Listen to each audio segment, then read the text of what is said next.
Halo semua. Apa kabar untuk hari ini? Semoga harimu selalu menyenangkan ya bro.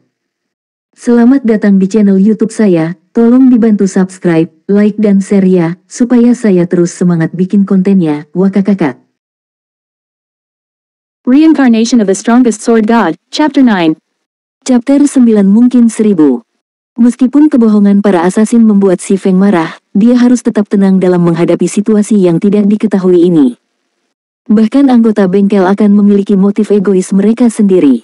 Mereka pasti akan menyembunyikan beberapa penemuan penting mereka, diam-diam memberdayakan diri mereka sendiri dan menghasilkan banyak uang. Ada banyak orang seperti itu di bengkel.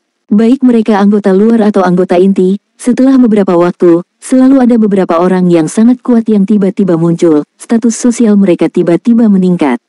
Si Feng adalah salah satu contohnya. Jika tidak, dia tidak akan bisa berubah dari anggota inti menjadi kapten bengkel. Mereka hanya memberitahu orang lain tentang melihat peti harta karun perak rahasia setelah datang ke The Lost Lands dan tidak ada yang lain. Pasti ada sesuatu yang lebih penting dari Secret Silver Treasure Chest. Apakah ini quest tersembunyi? Si Feng memanggil panel pencarian sistem. Pencarian tersembunyi dari tanah yang hilang, kemuliaan masa lalu. Selain namanya, tidak ada informasi lain tentang quest tersebut. Si Feng bahkan tidak tahu apa yang harus dia lakukan. Apakah itu quest yang diaktifkan wilayah? Dengan 10 tahun pengalamannya di domain dewa, si Feng dengan cepat menemukan esensi dari quest tersembunyi. Ada beberapa quest dengan karakteristik khusus di domain God. Mereka hanya dipicu di area tertentu. Tidak hanya itu, quest tersebut juga tidak memberikan informasi apapun. Pemain diminta untuk mencarinya sendiri. Setelah quest selesai, itu tidak akan terpicu lagi, bahkan jika pemain lain datang ke tempat ini. Itu bisa disebut sebagai jenis khusus dari quest unik. Pada saat yang sama, itu adalah quest yang penuh dengan bahaya yang ekstrim. Mencari metode untuk menyelesaikan quest di wilayah yang tidak diketahui juga berarti berurusan dengan monster yang tidak dikenal di wilayah tersebut. Untuk quest khusus seperti itu, monster di wilayah itu biasanya beberapa level lebih tinggi dibandingkan dengan area sekitarnya. Seorang pemain rata-rata tidak memiliki kesempatan untuk menyelesaikan quest. Ada 6 asasin di atas level 20 yang datang ke tempat ini terakhir kali. Quest juga dipicu di wilayah ini dengan monster level 5, sehingga asasin bisa menyelesaikan quest. Tidak ada gunanya mengganggu. Karena saya tidak bisa keluar, saya mungkin juga melihat sekeliling. Paling buruk aku akan tiada dan dikirim kembali ke kota. Si Feng maju dalam langkah besar setelah memikirkannya. Beberapa saat setelah berjalan melalui kabut, si Feng melihat beberapa sosok buram di depan. Itu adalah sebuah kota. Sebuah kota yang telah ditinggalkan berabad-abad yang lalu. Di sekelilingnya, ada rumah-rumah yang hancur. Dilihat dari ukuran kotanya dan kemegahan bangunannya, nampaknya kota ini pernah berkembang pesat. Kota itu bahkan lebih makmur dan cemerlang daripada kota Sungai Putih, namun, kota yang berkembang ini bahkan tidak memiliki bayangan seseorang sekarang. Si Feng diam-diam memasuki kota. Dia mengamati sekeliling sambil mencari petunjuk tentang questnya. Melihat melalui kota yang bisa memuat jutaan orang seperti mencari jarum di tumpukan jerami. Jam berlalu dengan cepat. Setelah mencari melalui puluhan jalan dan ratusan rumah, si Feng belum menemukan satu petunjuk pun untuk questnya. Domain God baru saja dimulai. Itu adalah waktu terbaik untuk memperlebar jarak dengan orang lain, namun si Feng telah membuang waktu berjam-jam menjelajahi tempat ini. Ada banyak pemain yang sudah mencapai level 1, tetapi si Feng masih berhenti di 34% dari level 2. Si Feng ragu-ragu, haruskah dia terus mencari petunjuk ke quest, atau haruskah dia mengakhiri dirinya di sini dan hidup kembali di kota? Aku akan mencari 1 jam lagi. Jika masih tidak bagus, maka aku akan kembali ke kota. Si Feng menetapkan kerangka waktu untuk dirinya sendiri. Meskipun quest seperti ini sangat berharga, dia tidak punya banyak waktu untuk disia-siakan.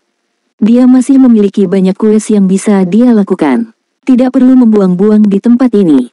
Waktu perlahan berlalu, sedikit demi sedikit. Si Feng tiba di menara pusat kota. Tempat ini dulunya adalah tanah suci bagi para penyihir.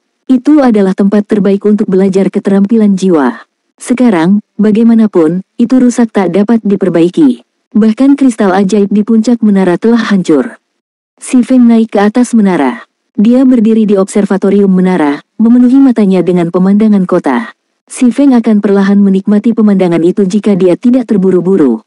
Setelah melihat-lihat, dia masih tidak menemukan lokasi khusus. Tepat saat si Feng hendak pergi. Petualang muda, selamat datang di City in the Sky. Seorang pria tua berjanggut putih tiba-tiba muncul. Suara lelaki tua itu dipenuhi dengan perubahan dan kebijaksanaan. Kemunculan tiba-tiba lelaki tua itu mengejutkan si Feng hingga melompat. Dia bahkan mengira lelaki tua itu adalah monster yang muncul. Namun, dia menghela nafas setelah melihat indikator kuning di atas lelaki tua itu. City in the Sky. Si Feng menjadi terkejut ketika dia memikirkan kota domain dewa yang terkenal ini. City in the Sky, nama kota ini pernah mengguncang seluruh benua domain God. Ada pekerjaan legendaris yang tak terhitung jumlahnya di kota ini. Bahkan ada pedang suci peringkat demigod yang terkenal, Ultir. Itu adalah kota yang bahkan ditakuti oleh para dewa sendiri. Sayangnya, kota itu telah jatuh selama Perang Dewa Ketiga, menjadi penyesalan domain dewa. Elder yang terhormat, adakah yang bisa saya bantu? Si Feng tersenyum dan bertanya dengan nada formal. Tolong, penatua berjanggut putih itu menggelengkan kepalanya, tersenyum sambil berkata, tidak, saya tidak butuh bantuan. Saya membayangkan Anda ingin menjadi lebih kuat. Saya dapat membantu Anda dengan itu, tetapi apakah Anda bersedia menerima ujian saya? Tentu saja, saya bersedia menerima ujian Anda. Si Feng merasa lega. Jejak menuju quest, pas Glory ada di sini. Dia tidak harus tiada kembali ke kota, kehilangan level dan SP. Tetua menganggukkan kepalanya puas, dengan serius berkata, aku akan memberimu 3 pilihan. Yang pertama adalah tingkat kesulitan normal. Setelah Anda melewatinya, Anda akan mendapatkan peti harta karun besi misterius. Yang kedua adalah kesulitan sulit, di mana Anda akan mendapatkan peti harta karun perak rahasia. Selain itu, Anda bisa mendapatkan hadiah tambahan tergantung pada tingkat penyelesaian Anda. Opsi ketiga adalah kesulitan neraka, di mana Anda akan diberi hadiah peti harta karun emas halus. Anda juga akan menerima hadiah tambahan tergantung pada tingkat penyelesaian Anda. Petualang muda, yang mana yang kamu pilih? 3 pilihan, masing-masing lebih keras dari yang lain, dan satu sama lain lebih menarik dari yang lain. 6 asasin yang berada di atas level 20 telah memilih tingkat kesulitan hard. Mereka kembali dengan Secret Silver Treasure Chest tetapi memilih untuk menyembunyikan hadiah tambahan. Ini berarti bahwa hadiah tambahan itu bahkan lebih baik daripada Secret Silver Treasure Chest. Setelah memikirkannya, si Feng memutuskan untuk dengan berani menantangnya. Seseorang yang telah bereinkarnasi harus memiliki keberanian. Elder yang terhormat, saya memilih kesulitan neraka. Si Feng yakin dia bisa mengatasi kesulitan ini. Jika dia bisa menyelesaikannya, maka itu akan berdampak besar pada perkembangan masa depannya. Hahaha, kaum muda benar-benar penuh energi. Aku benar-benar mengagumimu, tapi pastikan untuk tidak menyesali pilihanmu. Penatua menghilang setelah tertawa terbahak-bahak. Sistem, quest, pas Glory, diterima. Hadapi 1000 monster dengan level yang sama. Dianggap lulus setelah membegal 500 monster. Batas waktu 4 jam. Penalti kegagalan misi, semua atribut dikurangi secara permanen 10 poin. Atribut adalah inti dari sebuah pekerjaan. Jika atribut si Feng semuanya dikurangi 10 poin, maka dia sama saja dengan lumpuh. Hukuman ini sungguh kejam. Kulit kepala si Feng mulai gatal saat dia melihat Spectre Warriors yang tak terhitung jumlahnya muncul di bawah menara. Hitung mundur dimulai. Ada 5 detik tersisa sebelum monster menyerang. Spectre Warrior, monster umum. Level 2. Health Power 230. Melawan salah satu dari mereka akan mudah. Melawan lautan mereka, bagaimanapun, bahkan si Feng akan mulai panik. Mendesak masuk hanyalah begal diri, si Feng akan segera dikepung dan dibegal. Satu-satunya pilihan adalah melawan monster satu persatu. Si Feng memiliki banyak pengalaman dalam bertarung. Dia dengan cepat berlari menuruni menara dan berdiri di tangga. Tangga hanya memungkinkan 2 monster untuk lewat pada satu waktu, jadi itu adalah tempat terbaik untuk menyerang. Si Feng akan dapat menyelesaikan kuis ini selama dia menjaga tangga. Setelah 5 detik berlalu, setiap Spectre Warrior menyerbu menara dengan sangat cepat. Namun, tangganya terlalu sempit. Akibatnya, mereka saling menghalangi, si Feng hanya harus menghadapi 2 Spectre Warriors pada satu waktu. Sehubungan dengan serangan para prajurit, si Feng bisa menghindarinya dengan relatif mudah. Kilat gemuruh, potong. 3 garis cahaya melintas, langsung menyebabkan kerusakan tinggi 60 ke semua Spectre Warriors dalam area 2 kali 10 yard. Chop yang mengikuti memberikan 33 kerusakan. Dalam sekejap, Spectre Warrior pertama hanya memiliki setengah dari health power-nya yang tersisa, sedangkan puluhan lainnya di belakang telah kehilangan seperempat health power mereka. Sebelumnya, si Feng berhadapan dengan monster berlevel tinggi dengan pertahanan yang sangat tinggi, efek dari Thundering Flash dan Chop keduanya sangat berkurang. Sekarang si Feng menghadapi monster dengan level yang sama, Flash Guru dapat dengan jelas menampilkan kehebatannya sebagai keterampilan merusak AoE yang kuat. Dengan efek amplifikasi kerusakan Thundering Flash, si Feng hanya membutuhkan 5 serangan dari pedangnya untuk menghabisi Spectre Warrior pertama. Untuk meningkatkan kecepatan membegalnya, si Feng mengaktifkan Gravity Liberation untuk meningkatkan kecepatan serangannya. Ditambah dengan amplifikasi kerusakan, setiap prajurit hanya membutuhkan 3 detik untuk ditangani. Sayangnya, Spectre Warriors tidak memberikan pengalaman apapun. Sebaliknya, kemahiran keterampilan memiliki peluang 100% untuk meningkat 1 poin. Dengan setiap kematian Spectre Warrior, SP si Feng terus meningkat. Si Feng menjadi sangat senang setelah melihat pemandangan seperti itu. NPC tua mungkin tidak membayangkan bahwa seorang pendekar level 2 akan memiliki keterampilan AoE yang begitu kuat. Dengan keterampilan seperti itu, si Feng paling tidak takut pada taktik kerumunan. Si Feng juga bisa dengan mudah menghindari serangan dalam skenario 1 lawan 2. Pemain lain kemungkinan besar akan gagal dalam quest, namun si Feng mampu menyelesaikannya dengan sempurna. Setelah 2 jam berlalu, Thundering Flash telah mencapai level 2 setelah SP-nya meningkat menjadi 300 poin. Kerusakan skill meningkat dari 130% menjadi 135%, dan cooldown-nya berkurang dari 30 detik menjadi 28 detik. SP Chop juga meningkat menjadi 426/600. Itu akan mencapai level 3 hanya dengan sedikit lagi. Kecepatan gerindra monster si Feng meningkat sekali lagi setelah kilat guru mencapai level 2. The Spectre Warriors jatuh dalam kelompok. Ketika hanya ada 20 prajurit yang tersisa, masih ada 1,5 jam tersisa untuk quest. Dengan penggunaan kilat petir lagi, 20 prajurit hantu terakhir yang tersisa juga jatuh. Tidak buruk, ini hadiahmu, anak muda. Tetua itu muncul sekali lagi sambil tertawa. Melihat si Feng, tetua itu mengeluarkan peti harta karun emas halus dan pedang panjang hitam pekat. Sistem, quest, pas glory, selesai. Menghargai 1 peti harta karun emas murni, 1 senjata ajaib terkait pekerjaan. Memperoleh gelar, Might of a Thousand. Might of a Thousand Judul. Saat judul ini digunakan, sekutu dalam radius 30 yard akan menerima peningkatan atribut sebesar 10%.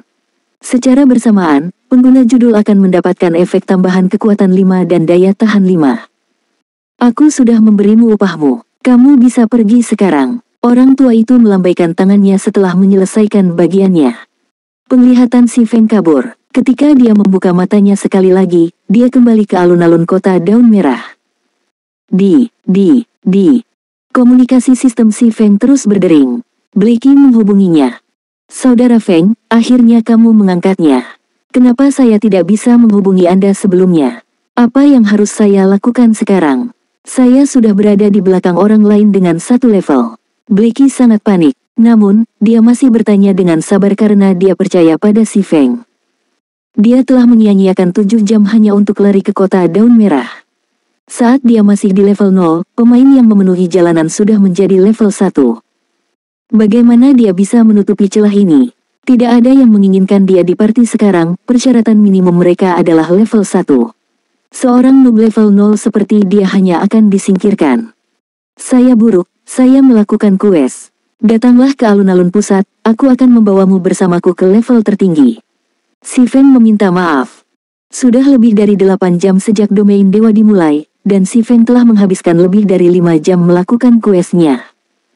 Pada tahap permainan ini, sebagian besar pemain sudah naik ke level 1, sementara beberapa pemain profesional sudah mendekati level 2. Sebagai orang yang telah bereinkarnasi, membantu Blackie naik level adalah tugas yang mudah. Tidak butuh waktu lama sebelum Blackie mengejar para pemain profesional. Reincarnation of the Strongest Sword God, Chapter 10. Chapter 10 Pisau Abisal. Si Feng mengamati sekelilingnya setelah menutup telepon di Blackie. Melihat tidak ada yang memperhatikan kedatangannya yang tiba-tiba, dia dengan cepat memasuki gang kosong. Membuka peti harta karun emas murni pasti akan menyebabkan keributan.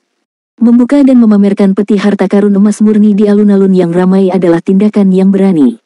Itu adalah sesuatu yang hanya bisa dilakukan oleh para noob. Dibandingkan dengan dunia nyata, tidak ada batasan dalam dunia game. Tak perlu dikatakan lagi, kekuatan besar dalam game ini sangat menginginkan harta karun yang besar. Jika seorang pemain tidak memiliki kemampuan, salah satu skenario kasus terbaik adalah terbegal kembali ke level 0 untuk harta karun. Namun, jika hartanya tidak keluar, maka selamat, kamu hanya bisa tinggal di kota selama sisa hidupmu. Sementara pemain lain di alam liar naik level, satu-satunya hal yang dapat Anda lakukan adalah berkeliaran di kota. Setelah beberapa bulan, Anda dapat dengan bangga dipromosikan menjadi panduan kota. Si Feng bukanlah seorang asasin yang mampu bersembunyi, dan membegal. Saat ini, dia tidak memiliki kekuatan yang cukup untuk melindungi dirinya sendiri, jadi menjaga sikap rendah hati diperlukan. Si Feng diam-diam mengamati gang kosong untuk beberapa waktu. Setelah dia memastikan tidak ada yang mengikutinya, dia mengeluarkan pedang panjang hitam. Alis si Feng berkerut saat dia melihat pedang panjang hitam itu. Abyssal Blade, senjata ajaib. Persyaratan pekerjaan, pendekar. Apakah Anda ingin mengikat peralatan? Haruskah saya melengkapinya atau tidak? Si Feng menjadi frustrasi ketika dia melihat Abyssal Blade. Si Feng sangat akrab dengan senjata keterampilan jiwa. Senjata keterampilan jiwa berbeda dari peralatan normal. Mereka tidak memiliki peringkat untuk membedakan mereka, dan mereka bahkan lebih langka dari peralatan legendaris. Kekuatannya tidak diragukan lagi. Namun, senjata keterampilan jiwa adalah pedang bermata dua. Ini karena senjata itu memiliki efek samping yang disebut backlash. Jika pemain yang menggunakan senjata keterampilan jiwa tidak berhati-hati, satu kesalahan pun dapat melumpuhkan akun mereka. Di kehidupan sebelumnya, ada beberapa ahli di kerajaan bintang bulan yang menjadi ahli tingkat atas karena senjata keterampilan jiwa. Bahkan selama puncaknya, si Feng hanya bisa memandang mereka. Namun, setelah jangka waktu tertentu, dua dari ahli tersebut melumpuhkan akun mereka karena mereka tidak menangani backlash dengan benar. Satu-satunya pilihan mereka adalah memulai akun baru. Lupakan, mari kita sisihkan dulu untuk saat ini. Saya tidak bisa mengambil risiko sekarang. Si Feng menggelengkan kepalanya saat dia menyimpan Abyssal Blade.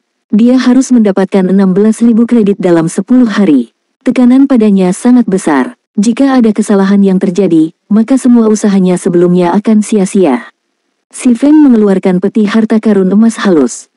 Si Feng melihat ke peti harta karun berlapis emas, tidak mampu menahan kegembiraan di dalam hatinya. Peti harta karun perak rahasia yang mereka keluarkan terakhir kali sudah berisi resep farmasi dan desain pandai besi. Aku ingin tahu apa yang akan diberikan peti harta karun emas murni. Petik 2. Si Feng telah memainkan domain dewa selama 10 tahun sekarang, dan jumlah peti harta karun emas halus yang dia lihat tidak melebihi 20. Perang diperebutkan untuk setiap peti harta karun emas halus. Si Feng bahkan tidak berani bermimpi bahwa dia bisa memiliki satu. Si Feng perlahan membuka peti harta karun. Tiba-tiba, sinar cahaya keemasan keluar dari peti, menerangi gang kecil itu. Ini pasti akan menjadi suar cahaya yang menyilaukan jika saat itu malam hari itu akan menarik perhatian semua orang. Tidak berani mengambil risiko apapun, si Feng dengan cepat mengambil semua barang dari peti. Cahaya yang menyilaukan perlahan memudar setelah peti itu dikosongkan. Untungnya, itu adalah gang yang kosong, jadi tidak ada yang akan menyadari periode cahaya yang singkat. Pengaturan peti harta karun di domain God benar-benar terkutuk. Untungnya di sini siang hari. Si Feng melirik peti harta karun di sisinya, lalu mengalihkan pandangannya ke arah 3 harta di tangannya. Ada 2 buku kuno dan baju perang. Baju besi pertempuran adalah peralatan rahasia perak. Itu jauh lebih buruk dari yang dibayangkan si Feng. Sky Armor peringkat rahasia perak. Pelat Armor. Kebutuhan peralatan, kekuatan 20. Level peralatan, 5. Pertahanan 25, kekuatan 6, daya tahan 3, agility 3. Daya tahan 30/30. Atribut tambahan, Power Awakening. Mengurangi kerusakan fisik yang diterima sebesar 15% setelah melengkapi. Si Feng menjadi terkejut setelah melihat atribut baju besi pertempuran. Meski level equipmentnya jauh lebih rendah dari yang ada di kehidupan sebelumnya, atributnya adalah level teratas. Jika itu dipakai oleh kelas warrior, defense yang tinggi ditambah dengan Power Awakening akan membuat fisik tanking boss tidak lagi menjadi masalah. Jika armor ini dijual sekarang, harganya pasti akan sangat mahal. Ini terlalu mahal. Sekarang saya memiliki baju besi untuk level 5. Si Feng dengan senang hati menyimpan Sky Armor. Pendekar pedang juga memakai pelat baja. Ketika Si Feng memakainya di level 5, dia pasti bisa menjadi prajurit perisai. Si Feng mengalihkan pandangannya ke dua buku kuno itu, menjadi terkejut sekali lagi ketika dia melihat nama mereka. Buku Tempa dan Catatan Ramuan. Keduanya adalah buku berharga yang sangat langka. Semua orang tahu bahwa tempa dan pembuatan ramuan sangat sulit dipelajari. Setiap master tempa dan master ramuan adalah simbol kekuatan persekutuan. Bahkan Sado, sebuah guild yang memiliki 10 negara kota, hanya memiliki 2 master tempa dan 5 master ramuan. Masing-masing dari mereka diperlakukan seperti pangeran. Dengan dua buku ini, Si Feng bisa menciptakan master tempa dan master ramuan. Saya ingat ada quest tersembunyi di lembah bulan gelap. Tidak hanya akan mengajarkan forging secara gratis, itu juga akan menghadiahkan bakat tempa. Jika saya memiliki bakat tempa dan buku penempaan, saya bisa dengan cepat menjadi magang penempaan tingkat lanjut. Lalu aku bisa membuat peralatan perunggu dan menghasilkan banyak uang. Si Feng mengingat seorang anggota Sado bernama Hammer Trading. Orang itu telah menjadi master tempa karena dia menyelesaikan quest tersembunyi itu. Lembah bulan gelap adalah area monster level 4. Quest itu juga sulit dan akan memakan banyak waktu. Sepertinya aku harus membeli beberapa item dan membuat persiapan yang tepat. Si Feng menyimpan kedua buku itu dan mengirim surat ke Blackie, menyuruhnya bertemu di area perdagangan. Si Feng kemudian menuju ke area perdagangan, dirinya sendiri. Saat ini, ada cukup banyak pemain di area perdagangan. Pemain yang lelah membegal monster akan datang ke area perdagangan untuk beristirahat, minum dan mengobrol. Ada juga pemain yang menjual jarahannya dari penggilingan. Si Feng mencari tempat kosong, menutupi tanah dengan selembar kain putih. Dia meletakkan peralatan dan herba yang dia pilih, memulai kiosnya. Armor kain umum level 4 dihargai 1 perak 20 kopers, sedangkan perisai perunggu dihargai 21 perak. Itu adalah harga yang adil dan murah pada tahap permainan ini. Jamu langka, peralatan tingkat tinggi, mereka yang tertarik datang dan melihatnya. Si Feng berteriak. Ada cukup banyak pemain di area perdagangan. Namun, kebanyakan dari mereka menjual material seperti jamu, biji, del. Hingga saat ini, belum ada satupun pemain yang menjual equipment. Teriakan Si Feng segera menjadi fokus semua orang. Tidak mungkin, benar-benar ada peralatan, bahkan perisai perunggu. Petik 2. Sungguh keberuntungan yang luar biasa. Aku bahkan tidak punya common equipment tapi dia sudah punya bronze equipment. Petik 2. Ini adalah peralatan level 5. Apakah ini lelucon? Saya tidak melihat sesuatu, kan? Petik 2. Apa hebatnya itu? Jangan lupa, ada seorang ahli yang membegal wali kota. Itu adalah elit level 15. Sekarang tidak ada yang bisa menerima quest dari wali kota. Beberapa pemain yang menerima quest wali kota-kota juga marah karena mereka semua ingin memakan ahli itu hidup-hidup. 21 perak, harga ini terlalu tinggi.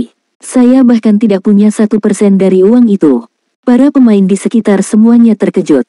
Domain dewa belum dibuka selama 10 jam sampai sekarang, namun seseorang bisa mendapatkan peralatan tingkat atas seperti itu. Bagian yang paling sulit dipercaya adalah bahwa itu bahkan dijual. Harus diketahui bahwa sebagian besar guild dan bengkel akan memakai peralatan yang mereka peroleh, meningkatkan keuntungan mereka sebanyak mungkin. Mereka pasti tidak akan menjualnya. Saat ini, para pemain, rata-rata, adalah level 1.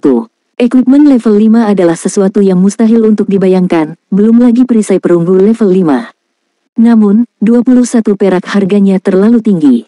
Pendapatan rata-rata pemain tidak melebihi 20 kopers, dan 21 silver sama dengan 2100 kopers. Itu adalah harga yang tidak mungkin bagi mereka untuk dipikul. Si Feng diam-diam tersenyum ketika dia melihat peningkatan jumlah pemain yang menonton. Dia tidak pernah berharap pemain biasa ini akan membelinya. Yang dia inginkan adalah efek iklan. Hanya beberapa saat sebelum sekelompok pemain bergegas. Memimpin mereka adalah prajurit perisai. Beri jalan, beri jalan. Sekarang kami, Sado, ada di sini, kami membeli semua yang ada di kios. Semua orang bisa pergi begitu saja. Anggota parti Sado menciptakan jalan bagi prajurit perisai untuk melewatinya. Si Feng mengirim pandangan sekilas kepada mereka, menemukan bahwa prajurit perisai adalah seseorang yang dia kenal.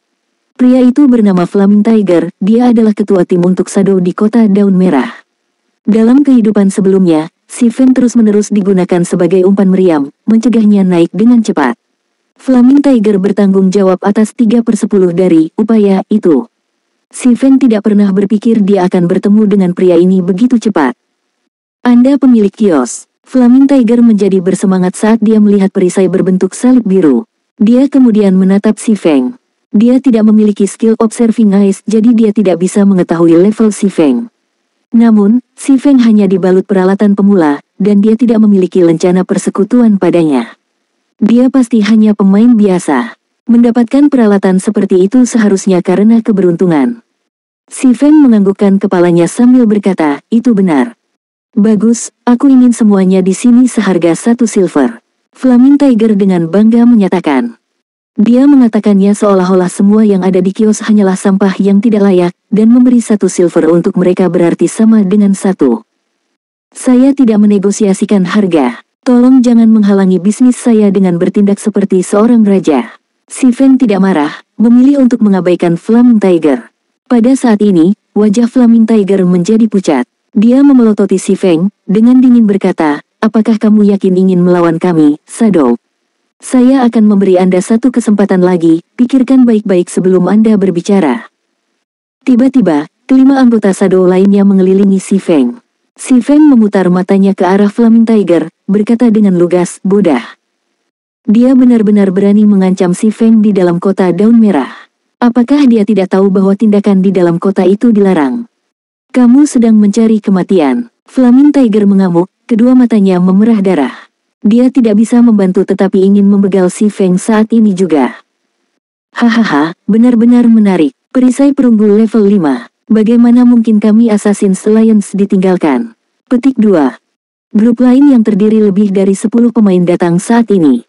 Setiap pemain memakai lambang aliansi assassin. Orang yang angkat bicara adalah menusuk hati. Dia menjadi kaget ketika melihat pemilik kios. Dia tidak berharap untuk melihat si Feng, ahli yang telah menyelesaikan tantangan hadiah perunggu dalam sekali percobaan. Si Feng bahkan telah memperoleh perisai perunggu level 5 sekarang, jadi dia pasti telah membegal monster elit berlevel tinggi. Hati yang menusuk menjadi lebih menghormati si Feng. Ini 24 silver, aku ingin semuanya di sini.